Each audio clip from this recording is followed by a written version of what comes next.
Learning to recognize and trust your intuition is life and trajectory changing. But this isn't just a concept, it's a skill that you can develop. Let's talk about it.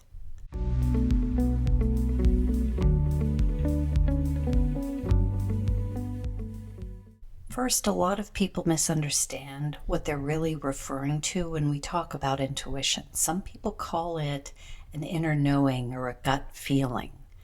When you know something, or you get a really inspired idea that you feel like you should follow. What's actually going on there is what I call claircognizance. You may have heard of the clairsenses. Some people call it a sixth sense. It's not something mystical. It's available to all of us.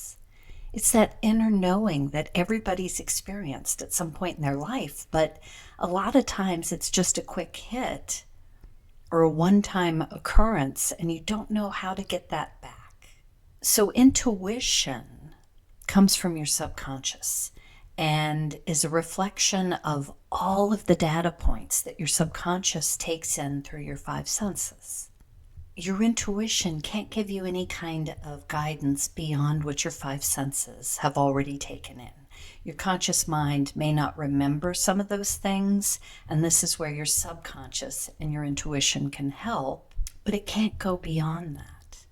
And because it's based in your subconscious, it's not going to give you a really inspired, creative new idea. That doesn't come from your intuition.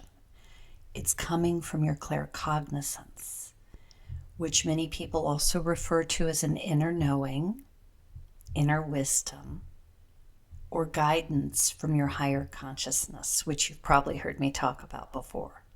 That inner knowing is coming from divinity, and that may or may not inspire you or freak you out, but the fact is that each and every one of us is created with two aspects to our consciousness, the human aspect and the divine aspect.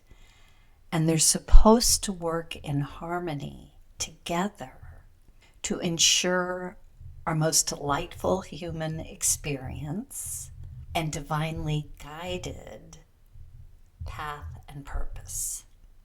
And of course, we know most people ignore that inner knowing that's coming through because we've been taught to focus on what's rational, analyze it, and our subconscious will try and keep us on a path that's most comfortable, which would be in our current circumstances or staying within the realm of our existing reality. If you're getting a little ping or an inspired idea to do something new and different, that would be divine inspiration. And I don't know about you, but when I recognize something as coming from divinity, I pay attention and I lean in and ask for more guidance and figure out how to follow that inspired idea. So what you may know as intuition is actually claircognizance, trying to guide you on your life's path or to make a decision that's in your highest good rather than just keeping you in your comfort zone. So like any other skill, it involves practice. But the first step is always awareness.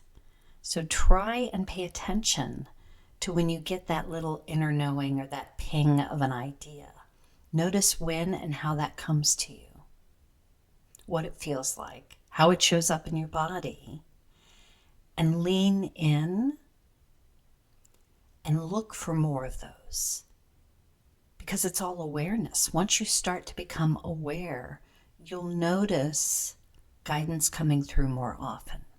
But it's a skill, and you need to be intentional and have patience with yourself and practice.